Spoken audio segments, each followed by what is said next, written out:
వారికి ఈ ఆదర్శం, స్ఫూర్తినిచ్చేటువంటి అంశం. వారు ఒక గోవుకి ఎటువంటి పవిత్రత కలుగుతున్నదో అటువంటి పవిత్రతని పొందారు ఇవాళ రమేష్ గుప్తా గారు. ఈ స్థలాన్ని ఆయన కూడా ఒక గోవు అయ్యారు. చాలా అద్భుతమైనటువంటి ఈ పుణ్య సమయంలో ఇక్కడికి రావడం నా భాగ్యంగా నేను భావిస్తున్నాను.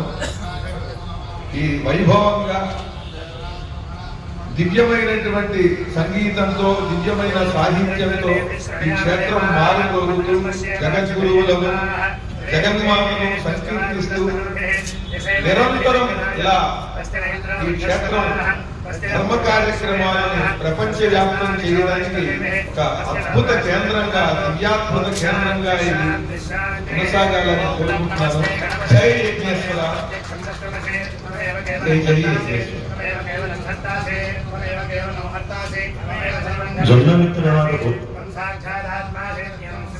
వారి ప్రత్యేకత ఏమిటి అంటే తెలుగు అక్షరాలు వాటన్నింటినీ ఏడ్చి కూర్చి ఓ రూపాన్ని చేస్తే సరస్వతి అవుతుంది. కానీ ఏడ్చి కూర్చే పురోహితుడు ఒకడు కావాలి కదా. అవి ఎక్కడో లోపల పరా దగ్గర ఉంటారు. బయట కనిపించేట్టుగా అమ్మవారిని చూపించాలి. అలా చూపించడంలో చాలా విశేషమైనటువంటి పాత్ర. ఆ సరస్వతి అమ్మవారి యొక్క రూపాన్ని అనుగ్రహించగలిగేటువంటి పెద్ద పాత్ర వారిది. చాలా గొప్ప విషయం అది.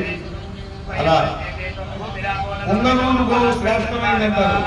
కాకినాడ గోవు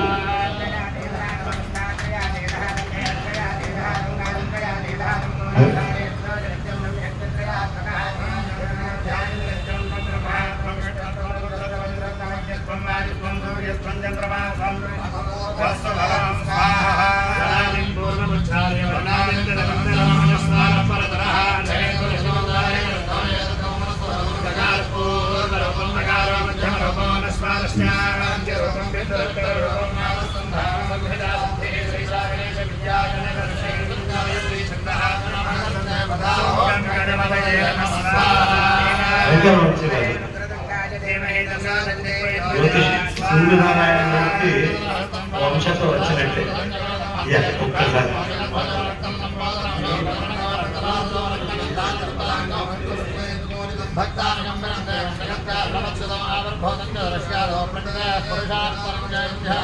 అస్మద్గురుభ్యో నమః.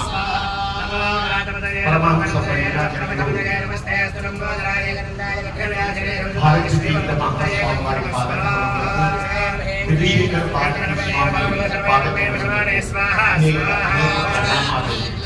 సమర్పిస్తూ గురుతుల్యులు మా ఆత్మీయులు ప్రజారేశ్వర గారు వారు వైదిక ధర్మం గురించి ఎంతో కృషి చేస్తున్నారు. వారితో పాటు మరికొంతమంది జొన్నమిత్రుల రామలింగేశ్వర గారు కానివ్వండి, అనంతలక్ష్మి అమ్మగారు కానివ్వండి, ఇలా శంకర మంచి వారు చాలా మంది వారితో ఎలాగైతే నదీ ప్రవాహాలన్నీ కలిసి సముద్రంలో కలవాలని వెళుతూ ఉంటాయో అలా ఈ ప్రవాహంలో కలుస్తూ మన వైదిక ధర్మాన్ని కాపాడుతూ చక్కగా దాన్ని మరింత దేదీప్యమానంగా యావత్ ప్రపంచం వెలిగేలా ప్రకాశించేలా చేసే సాధనలో ఉన్న వీరికి కొంతవరకు నాకు సేవ చేసుకునే భాగ్యాన్ని కలిగించినందుకు వారి పెద్దలందరికీ మరొకసారి అనేక ప్రణామాలు సమర్పిస్తూ నాకు అవకాశం ఇచ్చిన శృంగేరి పీఠాధీశులకు, పెద్దలకు, మా అసలు కవిత్వాన్ని చెప్పే ఆనాడు తెనాలి రామలింగం చెప్పారట. ఈరోజు జొన్నగెత్తుల రామలింగం గారు అలాగే అన్ని ఆ రోజు కృష్ణదేవరాయల కాలంలో తెనాలి రామలింగేశ్వరు ఎలా చెప్పారో మా జొన్నగెత్తుల వారు కూడా అంత అద్భుతంగా వారు మన తెలుగును, సంస్కృతాన్ని తలపోసి చేసే కవిత్వం మాత్రంగా ఉంటుంది. అది ఈరోజు ఇక్కడ యజ్ఞ ప్రారంభంలో వారు ప్రారంభించడం మాకు అనేక ఆనంద డోలికల్లో ఉంచుతుంది అని చెప్పడానికి ఎలాంటి ఇవాళ విశేషం ఏమి అంటే మహాలయ పక్షం ఆరంభమైంది. అందుకనే శ్రావణ బహుళ దశమే ఇది ఆరంభం చేసుకున్నాం. ప్రతి పౌరునికి చండీ యాగం చేయడం పరంపరగా ఒక సంప్రదాయంగా వస్తుంది. అందులో భాగంగా ఇవాళ అద్భుతంగా చండీ యాగం మనం ఇక్కడ నిర్వహించుకుంటూ ఉన్నాం. దాంట్లో మా చప్పగారైతే రండి, అలాగే కొచ్చర్లకోట వారు రవి గారు దంపతులైతేనేంటి, మా రమేష్ గుప్తా గారు శార్వాణి గారు దంపతులైతేనేంటి, బ్రాహ్మణోత్తములు వారి యొక్క పరిపూర్ణమైనటువంటి అనుగ్రహంతో దిగ్విజయంగా చండీ యాగం ఇప్పుడే అగ్నిమథనం చేసి ఆరంభం చేసుకోవడం జరిగింది. సంకల్పం చెప్పుకొని ఇవాళ రమేష్ గుప్తా గారు చాలా హడావుడిగా ఉంది కూడా. వారు ఆరాధ్యంగా పూజించేటటువంటి వారి గురువు గారు శ్రీ చిన్నజీయర్ స్వామి వారి వాళ్ళ దీక్ష చాతుర్మాస్య దీక్షలో పక్షోమై మాస అంటారు. 2 నెలల్ని 4 నెలలుగా భావించి మొత్తించి చేసేవారు మధ్యలో ఇచ్చి ఇవాళ వారు చాతుర్మాస్య దీక్ష తీసుకునేటటువంటి సందర్భంలో అక్కడ వారు ప్రెసిడెంట్ అయ్యి అక్కడికి వెళ్లాల్సినటువంటి హడావుడి ఉన్నప్పటికీ ఇటు పితృదేవతల నిమిత్తం ఇటుపక్క గోశాల వీటన్నిటికీ కూడా విశేషమైన ఏర్పాటు చేశారు. అయితే నేను బాగా ధర్మశాస్త్ర గ్రంథాలు తీసుకొని జాగ్రత్తగా పరిశీలించి నేను తెలుసుకున్నటువంటి విషయం, గోశాలని ఎవరు ఏర్పాటు చేస్తారో, గో సంరక్షణ ఎవరు చేస్తారో ఆ గోవు యొక్క వెంట్రుకలు వాడు స్థలమిచ్చి ఏర్పాటు చేసినటువంటి ప్రదేశంలో ఎన్ని వెంట్రుకలు గోవులు అయితే రాలుతాయో అక్షయంగా అన్ని సంవత్సరాలు బ్రహ్మలోకంలో జీవనం వాళ్ళకి వాళ్ళ పితృలకి ధర్మశాస్త్రం చదివితే నాకు ఆధారపూర్వకంగా అంటే ఎన్ని వెంట్రుకలు రాలి ఈ నేల మీద పడతాయో అన్ని సంవత్సరాలు 21 తరాలు పూర్వము ముందు 2 కలుపుకొని అన్ని తరాల వాళ్ళు స్వర్గాది లోకాలకి అలా చేస్తారు. తర్వాత వాళ్ళు జన్మనెత్తిన భూమి మీదకి వచ్చిన ఇక్కడ ఎన్ని వెంట్రుకలు ప్రదేశంలో పడి ఉన్నాయో అంత అక్షయంగా వాళ్ళకి సంపద లభిస్తుంది అని అద్భుతమైనటువంటి మాట. ఒక్క గో కీర్తనని ఇప్పుడు వారు గానం చేస్తారు. గోక్షీరమును గాగుతు నిరతమున్ గోవిందుని కొలుచుతు గోక్షేమంబును కోరి సజ్జనులతో గోరక్షకై సాగుతు గోక్షాంతిం వహింపుచు తపముగా గోమాత నర్చింపుచు గోక్షోణి నివసించుచు బ్రతుకని గోపాల యజ్ఞేశ్వర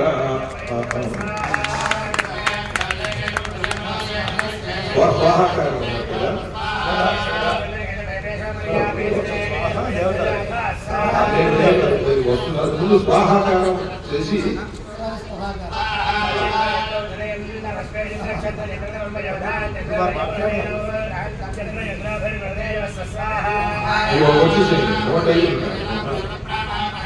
శ్రీహేమాద్రి మహాగ్రమై నా కంఠంలో విశుద్ధి చక్రంలో 16 దళాలు నిపారుతూ ఉంటాయి.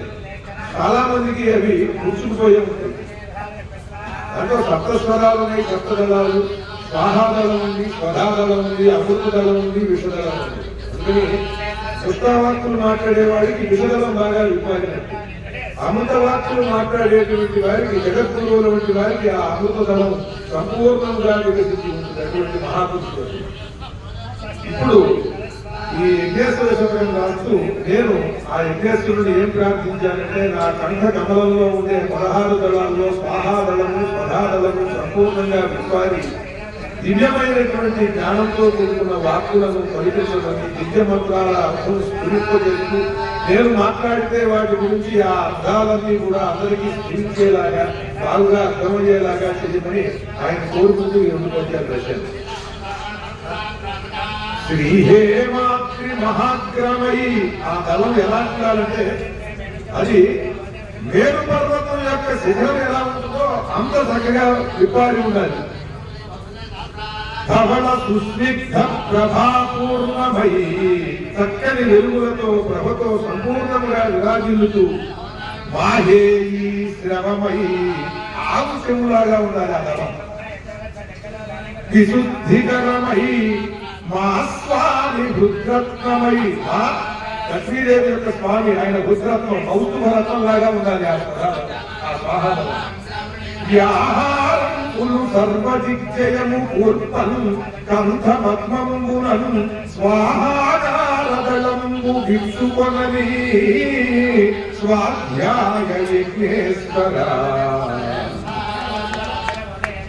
అలాగే నా స్వధాదనం ఎలా వికసించాలి అని నేను కోరుకుంటున్నానంటే యజ్ఞేశ్వరుని స్వరము వాక్కును సంస్కరించుకొనుచు స్వాధ్యాయశీలుండనై వరగంభీర పురాణ శాస్త్రగత పూర్వర్షి ప్రబోధములు పరమార్థముల సారమెల్ల ప్రవచింపన్ కంఠపద్మమునం విరియంజేయుమికన్ స్వధాదళము ఋగ్వేదోక్త యజ్ఞేశ్వర.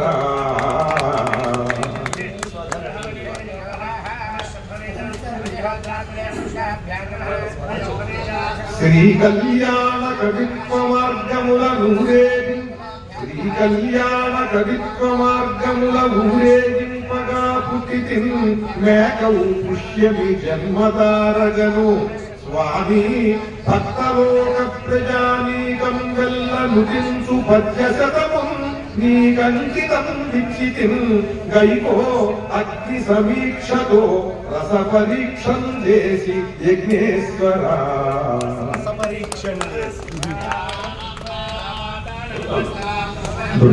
గట్టిగా అందరూ ఒకసారి కరతాల స్మరణతో గట్టిగా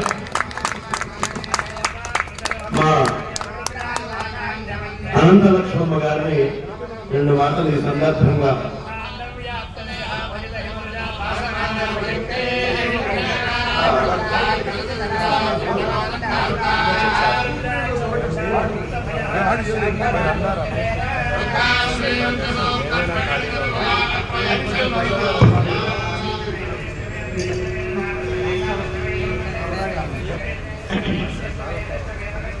ఓం శ్రీ గురుభ్యో నమః. శ్రీ మహాగణాధిపతే నమః. శ్రీమాత్రే నమః. యజ్ఞో వై విష్ణు అని, యజ్ఞమే విష్ణు. విష్ణువు అంటే సర్వవ్యాపి. యజ్ఞం సర్వవ్యాపిగా ఉంది. యజ్ఞంలో ప్రధానంగా మనకు ఉండేటటువంటి అగ్ని, ఆ అగ్ని ఏదైతే ఉన్నదో ఆ అగ్నికి సంబంధించినటువంటి యజ్ఞంలో ఉండే అగ్ని వివరాలు శ్రీ కానీ యజ్ఞానికి ఆధారం ఏంటయ్యా? ధేను. అసలు ధేనువుని పూర్వం హోమధేనువు అనేవారు. ధేనువు లేకపోతే యజ్ఞమే లేదు. గోవు లేని చోట యజ్ఞం జరగదు. గోవుని మనం చెప్పుకునేటటువంటి పశువులలో ఒకటిగా పరిగణించడానికి వీలు లేదు. గోవు జంతువు మానవుడు ఏ రకంగా అయితే గోవుని ప్రత్యేకంగానే అనాలి. గోవు యొక్క సృష్టి కూడా మనం సృష్టి క్రమంలో జీవ పరిణామంలో గమనించినట్టయితే అన్ని పురాణాల్లో ఉన్న భాగవతంలో మరింత బాగా వివరించి చెప్పబడింది. అలా ఉన్నటువంటి దాంట్లో ధేనువు యొక్క ఆరోగ్యాన్ని భిన్నంగా ఉంది.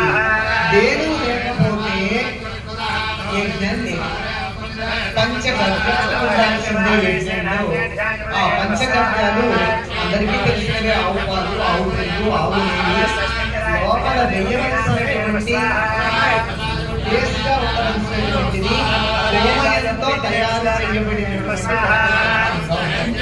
ఆ తర్వాత మిగిలినటువంటి రావి జమ్మి మొదలైన అనేక మద్ది చంద్ర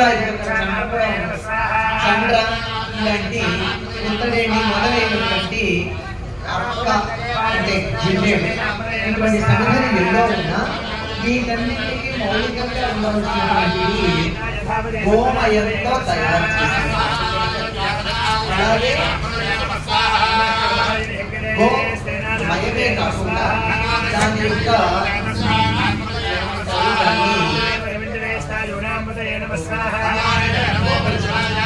గోపంచితం కూడా గోపంచితం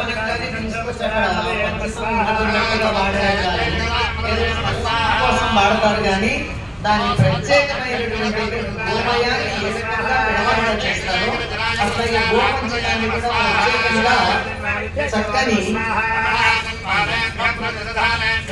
సాల్ట్లాగా తయారు చేసి దాన్ని వాడడం. ఎప్పుడైతే గోవు లేదో ఇంకా యజ్ఞం అన్నది జరిగే అవకాశం ఉంది. అందుకే లోకాన్ని చేసేది యజ్ఞం. యజ్ఞాక్రియ అంటే తన కోసం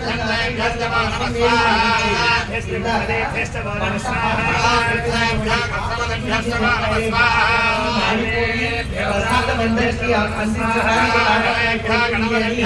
ఆ విధంగా అగ్ని ఎదురుగా కూర్చుని మాడిపోతూ హోమం చేస్తారే, ఉద్గాతలు మంత్రం చదువుతారే. ఇవన్నీ చదవడం వల్ల వాళ్ళకేమొస్తుందో తెలుసు కానీ వారందరికీ మేలు కలుగుతుంది. ఈ విధంగా పరార్థక్రియ ఇతరులకు ఉపయోగపడే కానీ ఏం చేసినా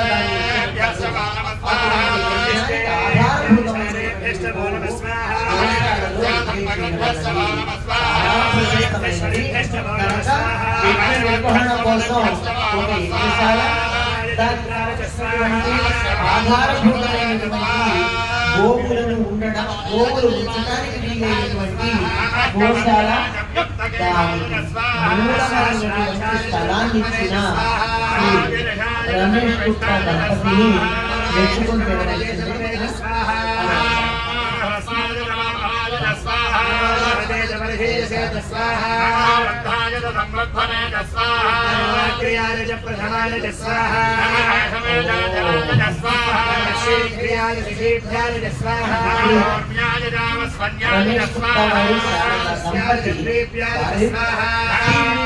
కార్యభారాన్ని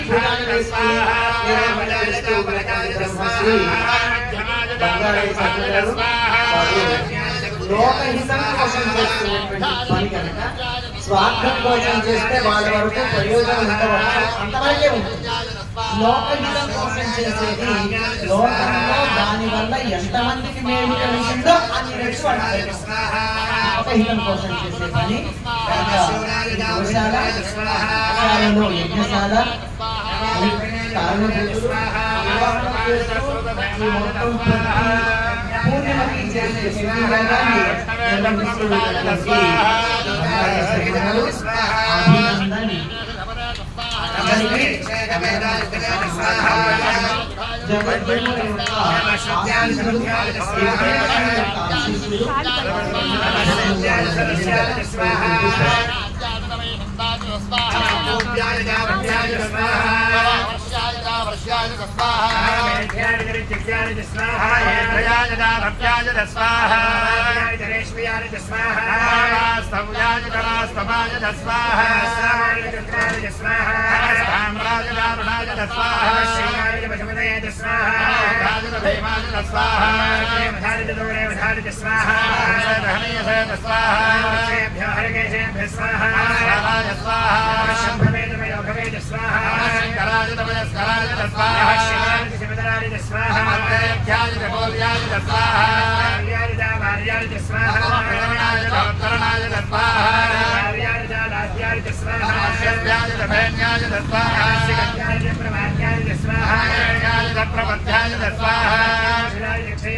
గవాం అంగేషు తిష్టంతి భువనాని చతుర్దశ. ఆవు లోపల 14 భువన భాండాలు ఉన్నాయి. ఏమిటి అంటే రోజు లేస్తాం, సంధ్య వారిస్తాం. ఓం భూ, ఓం భువః, ఓం శువః, ఓం మహః, ఓం జన్మ, ఓం తపః, ఓం సత్యం.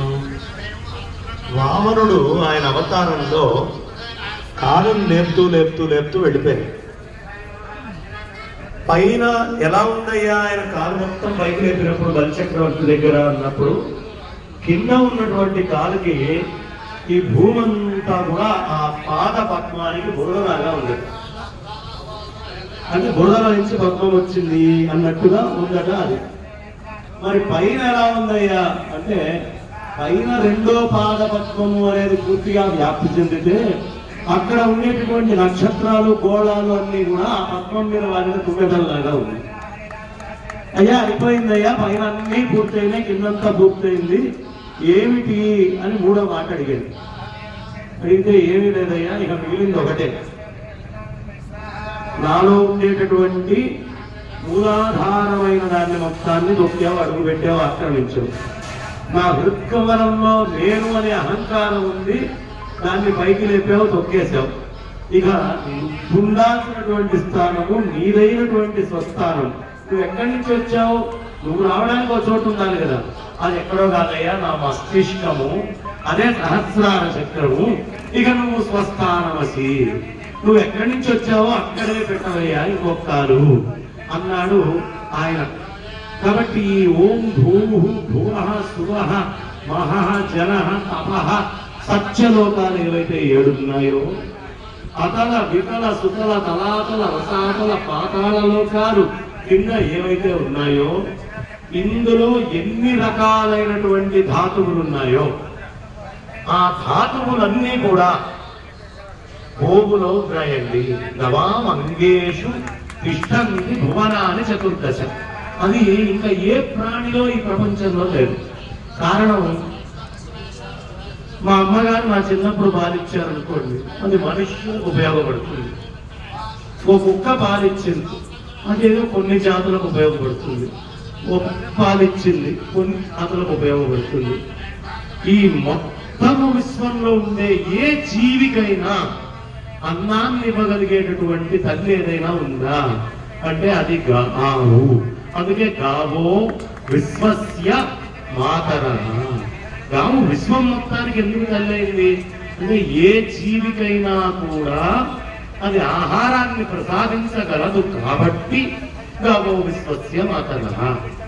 మరి ఈ అద్భుతమైనటువంటి 14 లోకాల కింద 14 లోకాల పైన ఇదే గాయత్రి మంత్రం యొక్క మూలమైనటువంటి అర్థం. ఈ గాయత్రి ఎక్కడుందయ్యా అంటే గోవు ఎందుంది. ఈ 14 భువన భాండాల్లో ఎంతమంది దేవతలు ఉన్నారో, మనం వెంకటేశ్వర స్వామి దగ్గరికి వెళ్తాం తిరుమల. ఆ వెంకటేశ్వర స్వామి వారి యొక్క విగ్రహము, మూల విగ్రహము, అది ఈ భూమికి సంబంధించినటువంటి ధాతువు కాదు. ఆ శిల ఎక్కడిది అంటే అయ్యా ఈ భూమి అయితే కాదు, ఈ అలాంటి ధాతువు ఈ భూమి మీద ఇంకొకటి లేదు కాబట్టి నిరంతరము జనాలు అక్కడికి ఈడ్చబడుతున్నారు, గుండబడుతున్నారు, నిల్చోబెట్టబడుతున్నారు, స్వామిని చూడాలనుకుంటున్నారు. ఈ ఒక్క క్షణంలో ఇప్పుడు కనీసం ఒక 1000 మంది వెంకటేశ్వర అని అనుకో ఉంటారు. ఈ క్షణం ఆ ప్రవాహం అయిపోయింది అనుకుంటూనే ఉంటారంటే ఆగకుండా తలుచుకుంటారు. అలాంటి వెంకటేశ్వర స్వామి వారు, ఆయనకి కూడా తల్లి ఎవరైనా, ఆయనే బ్రహ్మాండ నాయకుడు, ఆయనకు కూడా ఓ తల్లి కావాలి కదా. ఆయన లక్ష్మీ అమ్మవారితో గొడవ పెట్టుకొని ఆయన భూమి మీదకి వచ్చి తల్లి ఎక్కడికి వెళ్ళింది వారు వెతుక్కుంటూ ఓ గుట్టలో కూర్చొని ఉన్నప్పుడు ఆయనకి కూడా తల్లి అవడానికి ఈ సృష్టిలో ఎవరికైనా హక్కు ఉంది, అర్హత ఉంది, శక్తి ఉంది అంటే అది ఒక్క గోమాతకి మాత్రమే. అందుకే గావో విశ్వాలన్నీ ఎక్కడున్నాయి? ఆయన ఉదరంలో ఉన్నాయి.